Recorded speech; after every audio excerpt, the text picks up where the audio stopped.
The Voice Vista Podcast, venture by Pooja Prasoon.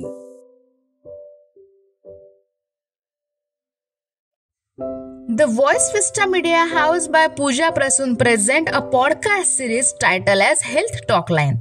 आरोग्य आणि medical store हे जणू आता समीकरणच होऊन बसलंय. हल्लीचे धकाधकीचं जीवन, त्यामुळे आरोग्य आवाक्याबाहेर चाललंय असं चित्र आजकाल बघायला मिळतंय. एकीकडे आरोग्य आजार आणि दुसरीकडे अव्वाच्या सव्वा औषधांचे बिल. या परिस्थितीमुळे लोक त्रस्त झाल्याचं आपण बघतोय.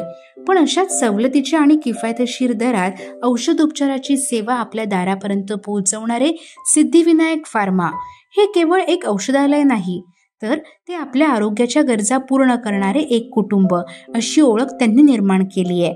सिद्धिविनायक फार्माचे संचालक चेतन भामरे यांनी वडील रवींद्र भामरे यांचा औषध विक्री व्यवसायाचा वारसा पुढे नेत अखंड रुग्णसेवा सुरू ठेवली आहे. फार्मासिस्ट चेतन भामरे यांनी कोरोना काळात व्हॉट्सअप ग्रुप स्थापन केला. त्या माध्यमातून अत्यावश्यक इंजेक्शन व औषधे संपूर्ण महाराष्ट्रभर त्यांनी रुग्णांना किफायतशीर दरात उपलब्ध करून दिली. विनाविलंब, त्वरित आणि विनम्र सेवा ही सिद्धिविनायक फार्माची वैशिष्ट्ये. किडनी, कॅन्सर, HIV, ICU ला लागणारी महाग इंजेक्शन, अतिदक्षता विभाग आणि हॉस्पिटलमध्ये लागणारी औषधं सवलतीच्या दरात रुग्णांना उपलब्ध करून देऊन त्यांनी एक नवा आदर्श निर्माण केलाय.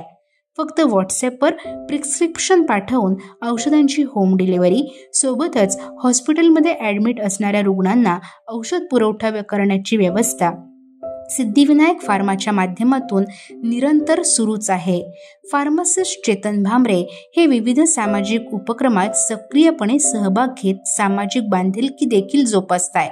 ग्राहक देवो भव ही संकल्पना प्रत्यक्षात जपणारे आणि जगणारे, महागाईच्या काळातही सवलतीच्या दरात औषधे, आरोग्य सेवा आपल्या दारी पोहोचवणारे सिद्धिविनायक फार्माचे संचालक फार्मासिस्ट चेतन भामरे यांचे आदर्श विचार जाणून घेण्यासाठी सुरू करूयात आजचा कॅन्डिड पॉडकास्ट. द व्हॉइस विस्टा प्रस्तुत द हेल्थ टॉक लाईन या पॉडकास्ट मध्ये आपल्या सगळ्यांचं स्वागत. आरोग्य धनसंपदा असं आपण नेहमी म्हणत असतो आणि ऐकत सुद्धा असतो, पण आरोग्य जेव्हा धनसंपदेच्या दृष्टिकोनातून आपण जगत असतो तेव्हा मेडिकल इमर्जन्सीज मध्ये आपलं आर्थिक नुकसानही होत असतं. म्हणूनच या सगळ्याला फाटा देऊन चेतन रवींद्र भामरे, सिद्धिविनायक फार्माचे संचालक यांचा एक अनोखा उपक्रम आपल्यापर्यंत येऊन घातलेला आहे. हॉस्पिटल आणि घरी ते मोफत आपल्याला मेडिकलच्या सुविधा देतात आणि म्हणूनच आज आपण त्यांच्याशी संवाद साधणार आहोत. तेव्हा सिद्धिविनायक फार्माचे संचालक चेतन रवींद्र भामरे सरांचं स्वागत करूयात. सर, आजच्या या पॉडकास्ट मध्ये आपलं खूप खूप स्वागत. सर, आज आपण हेल्थ विषयी बोलणार आहोत आणि म्हणूनच हेल्थ टॉक लाईन या आपल्या आजच्या शो मध्ये आपलं खूप खूप स्वागत. सर, आर्थिक दृष्ट्या जेव्हा जेव्हा आपण आपल्या जीवनशैलीचा विचार करतो त्यावेळेस वैद्यकीय सेवेचा एक वेगळा भाग आपल्याला बाजूला काढून ठेवावा लागतो आणि म्हणूनच वैद्यकीय क्षेत्रातली ही जी महागाई वाढते आहे याबद्दल आपलं काय मत आहे? महागाई म्हणण्यापेक्षा ती जी कॉस्ट आहे मेडिसिनची ती तशीच आहे. समजा एक एक्झाम्पल घेतलं की समजा एखादं इंजेक्शन आहे तिची 10,000 MRP आहे, त्याची मॅन्युफॅक्चर कॉस्ट, त्याची होलसेल कॉस्ट ती समजा 4,000 रुपये. होलसेलर, मॅन्युफॅक्चर, होलसेलर, डिस्ट्रीब्युटर, मग रिटेलर, मग ते पेशंटला ते मागत जाणार.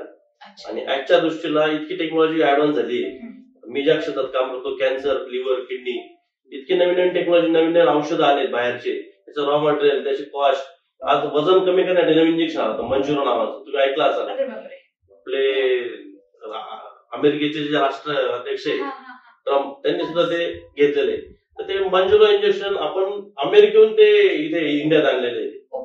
त्याच्या ट्रान्सपोर्ट हे ते आणि लिली नावाची कंपनी इंडियन, त्यांचं ते कोलॅबोरेशन आहे. त्याच्यामधून ते कॉस्ट वाईज तुम्ही म्हणता ती वाढली किंमत.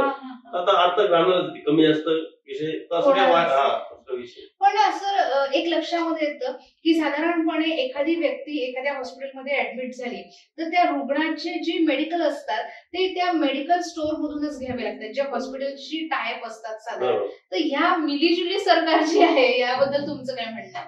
मिलीजुली सरकार म्हणजे काय, पूर्वीच्या काळी एक दोन प्रकारचे मेडिकल आता आजच्या डेटला आहे. पूर्वी फक्त एकच प्रकारचं मेडिकल होतं जे हॉस्पिटल ऍड्रेस नव्हतं, जे रोड काउंटर होतं. त्याला आपण रोड काउंटर म्हणतो. साधारणतः 4-5 डॉक्टर आहे किंवा कॉम्प्लेक्स आहे त्याच्या आजूबाजूला जे मेडिकल आहे त्याला रोड काउंटर म्हणतात.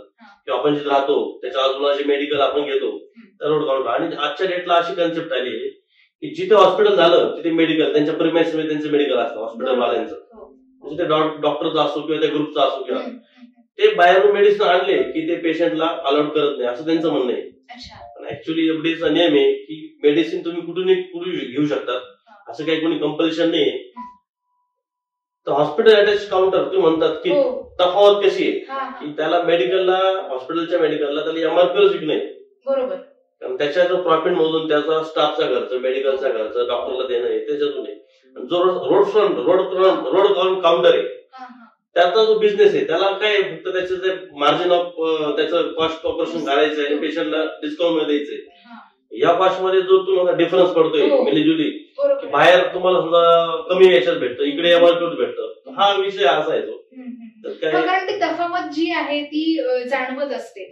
आणि मग काही काही हॉस्पिटलमध्ये काय होतं की साधारण आम्हाला अनुभव येतो की हॉस्पिटलच्या मेडिकल स्टोअर मधूनच मेडिकल विकत घेतली पाहिजे.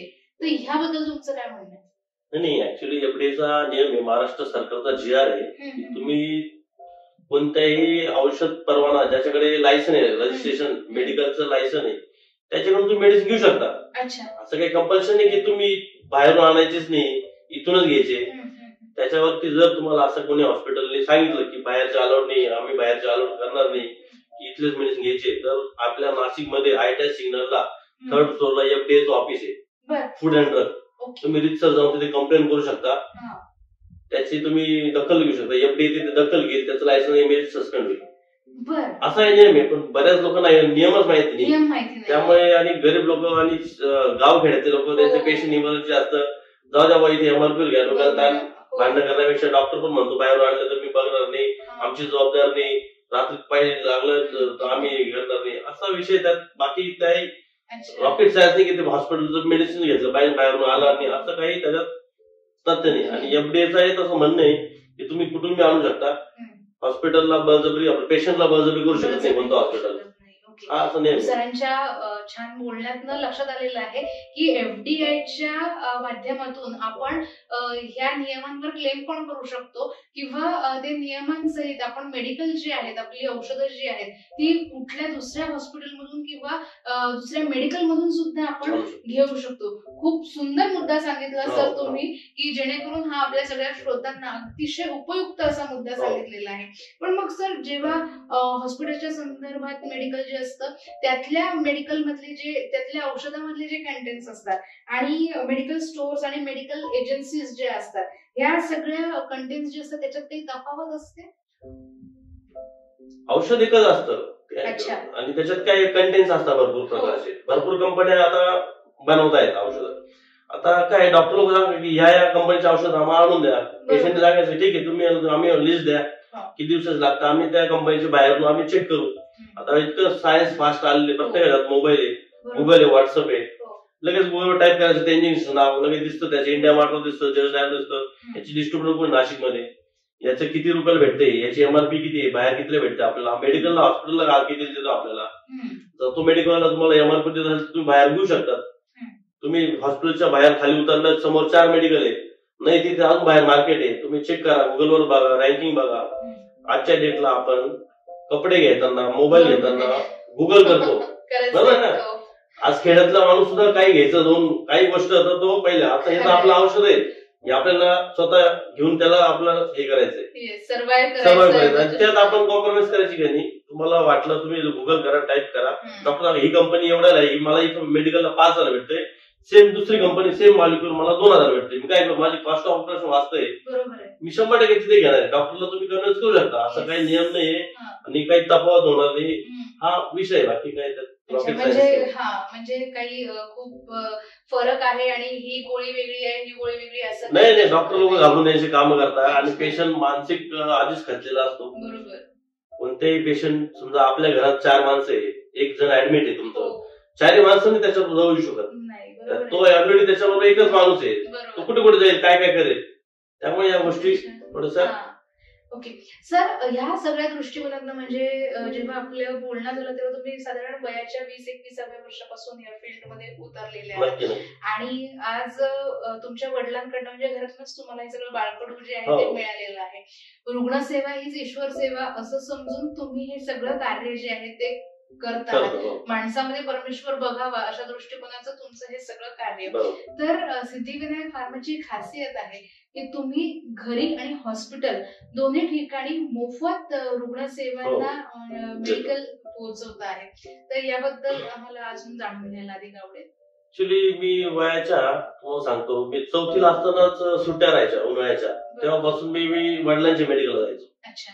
म्हणजे वडील मला घेऊन जायचे, रविवार असो काय असो सुट्ट्या असो, की तिथून मला ते सर्व मी तेव्हा शिकलो. म्हणजे 4थी पासून मी मेडिकललाच आहे. बरोबर. जुलाबाच्या गोळ्या कोणत्या, उलटीच्या गोळ्या कोणत्या, अंगदुखीच्या गोळ्या, ह्या सर्व मी तेव्हापासून देत होतो. मला त्याचे कंटेंट मॉलिक्युल सर्व माहिती. त्यामुळे त्याच्यानंतर मी सर्व बघितलं रुग्णांचे किती हाल होतात. आजच्या डेटला आता कोणाला वाटत नाही की आम्हाला आजारी पडायचंय, आम्हाला हौस आहे. आजारी पडल्यापेक्षा किती पैसे काय, त्याला उद्या सकाळी गोळ्या घेऊन परत कामावर पण जायचंय, हा मोठा विषय. रस्त्यात चालता तर तुमचा ऍक्सिडेंट झाला, आले पण डॉक्टर म्हटलं नाही 50,000 रुपये एमर्जन्सी भरा. तुमच्याकडे तुम्ही प्रिपेअर आहे का त्या गोष्टीला की माझ्याकडे आहे ऑलरेडी, या सर्व गोष्टी. आणि आमचे वडील, तर मी तो लहान असतानापासून मी त्यांच्याकडे बघत आलोय, त्यांनी जे काम केलेले. आमचं मेडिकल सातपूरला, नटराज मेडिकल, त्या ठिकाणी म्हणजे ती सातपूर वस्ती सर्व त्यात पेशंट मेडिसिन घ्यायला आला की बाबा दिलं त्याला मेडिसिन, आले किती झाले, 100 रुपये आले, एकीशात 40 रुपये. नाही मग 2-4 गोळ्या 2-2च द्या. त्याला 4 गोळ्या घ्यायला सुद्धा पैसे नाही. या स्थितीतून मी सर्व बघितलेले.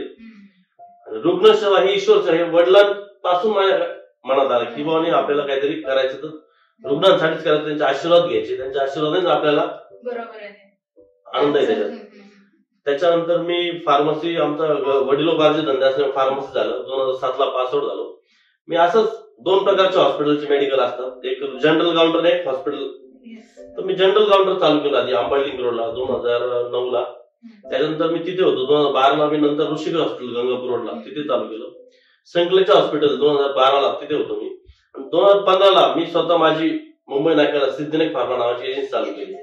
मी सगळ्या म्हणजे तुम्हाला सांगतो, मी अंग दुखण्याच्या पासून तर कॅन्सर पर्यंत सर्व गोष्टीत काम केलंय. मला याचा अनुभव आहे की गोळ्या औषधं काय काय नाही.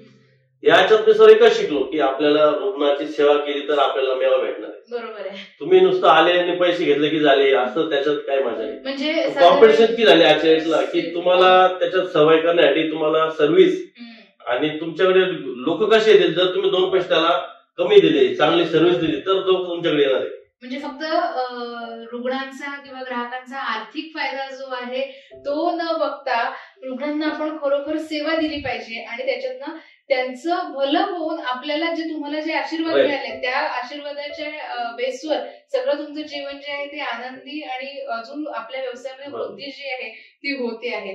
सर, मग ह्या सगळ्यामध्ये विचार असं वाटतंय की आपलं सरकार आणि अन्न आणि प्रशासन यांची जबाबदारी आणि कार्य याबद्दल तुमचं काय मत? जबाबदारी म्हटली पाहिजे की ती तुम्ही बोलला हॉस्पिटलचा जर कंपल्शन करताय तर महाराष्ट्र शासनाचा गव्हर्नमेंटचा एफडीएचा नियम आहे, GR आहे की तुम्ही कोणत्याही मेडिकल मधून औषधं बाहेर घेऊ शकता, अशी कंपल्शन आहे. आणि असं लावायचं, असं मेडिकलच्या बाहेर बोर्ड लावायचा नियम आहे. एफडीएचं काय काम आहे की प्रत्येक मेडिकलला जाऊन हॉस्पिटलला जाऊन ते बघणे की तिथे तुमचा तो बोर्ड लावलाय का नाही. नसेल लावला तर मेडिकलवर कारवाई होऊ शकते. आजच्या डेटला झालं का, नाशिकच नाही पूर्ण महाराष्ट्रात मेडिकल इतके आहेत, इतके लोकांना त्याच्यात ड्रग इन्स्पेक्टर कमी, संख्या कमी एफडीए कडे. नाशिक मध्ये म्हटलं तर आज 3000 मेडिकल आहे फेरी नाशिक जिल्ह्यामध्ये आणि त्याच्या अगेन्स्ट 5 ड्रग इन्स्पेक्टर आहेत. आता ते नवीन मेडिकलला लायसन्स देतील, त्या कारवाईला जातील, सस्पेन्शन बघतील, रिनोव्हेशन कामाचा व्याप बघता. त्यामुळे त्यांच्याकडून ते शक्य नाही की तुम्ही प्रत्येक मेडिकलला हॉस्पिटलला जा तिथे बघा, हा नियम आहे. हा त्यांचं कार्य आहे ऍक्च्युअली. पण त्याच्यात एफडीएचाही दोष देऊ शकत नाही आपण की त्यांच्याकडे मॅन पॉवरच नाही, ते काय करतात. बरोबर आहे. आणि मग ह्या सगळ्या दृष्टिकोनातनं आपण ग्राहकांनी जेवढं जागरूक आणि सजग राहता येईल तेवढं आपणच राहणं हे जास्त गरजेचं आहे. सर, जाता जाता एक विचार असं वाटतंय की जागरूकतेबद्दल तुमचं काय मत आहे, काय संदेश द्याल? एकदम बरोबर बोलला तुम्ही. आता जसं आपलं आता जस्ट बोलणं आलं की आपल्याला साधा मोबाईल घ्यायचा, कपडे घ्यायचे, तर आपण 4 ठिकाणी मोबाईलवर गुगल करतो, की हे इंजेक्शन, आपले हे कपडे, हे मोबाईल आहे कितीला भेटतो बाहेर, क्रोमाला कितीला आहे, रिलायन्स डिजिटलला कितीला आहे, तसं आपण कम्पेअर केलं पाहिजे. मोबाईल प्रत्येकाच्या खिशात आहे आज, खेड्यापाड्यात सर्व म्हणजे म्हाताऱ्यापासून तर लहानापासून सगळीकडे मोबाईल आहे, सगळ्यांचे अकाउंट आहे, फेसबुक, इंस्टाग्राम सगळीकडे लोक बघतात. ते बघता तुम्ही जे औषधं घेणार आहे तर तुम्ही त्याच्यात जागृत व्हा की हे मेडिसिन इथं आहे, नाशिकमध्ये याचे किती डिस्ट्रीब्युटर आहे, हे नाशिक कोणाकडे भेटणार आहे, कोण हॉस्पिटलला फ्री होम डिलिव्हरी देणार आहे, कोण हॉस्पिटलला आणून देणार आहे, कोण कॉस्ट वाईज कमी देणार आहे, कोण ब्रँडेड इंजेक्शन देणार आहे, जेनरिक नाही देणार आहे, सर्व्हिस पण द्यायची. या सगळ्या गोष्टी तुम्हाला ऑनलाईन दिसतील, बघतील. आणि आजच्या डेटला जग इतकं फास्ट झालंय, पेशंट ऍडमिट आहे त्याच्याजवळ आम्ही तर इतकं म्हणजे सुविधा अशी आमच्याकडे 10-12 डिलिव्हरी बॉय.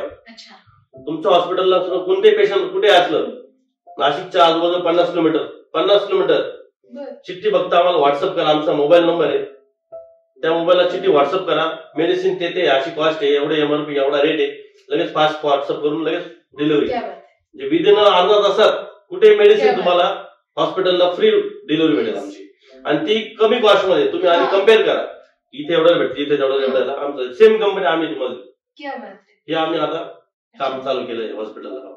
म्हणजे आपल्याला लक्षात येईल सिद्धिविनायक फार्मच्या संचालक जे आहेत चेतन रवींद्र भांबरे सरांच्या माध्यमातून लक्षात आलेलं आहे की आपण साधारण ड्रेस खरेदी करायचा असेल, कुठलं फळ खरेदी करायचं असेल तर 4 दुकानांवर आपण तपास करतो. तसंच मेडिकलच्या संदर्भात सुद्धा व्हायला हवं. आपण आपली औषधं घेताना आपल्याला कुठल्या मेडिकल मधून ती घ्यायची आहे आणि कुठलं मेडिकल जे आपल्याला आर्थिकदृष्ट्या आपल्याला सावध ठेवणार आहे, आपला खिसा जो आहे तो रिकामा करणार नाहीये. तर अशा दृष्टिकोनातून जर ही पावलं आपण उचलली तर निश्चितच मला असं वाटतं की आपलं जीवन जे आहे ते अजून आनंदी होईल आणि मेडिकलच्या संदर्भातली जी भीती आहे ती सुद्धा कमी होईल. सर, खूप छान माहिती आजच्या पॉडकास्ट मध्ये तुमच्याकडनं मिळाली आहे. खूप खूप धन्यवाद.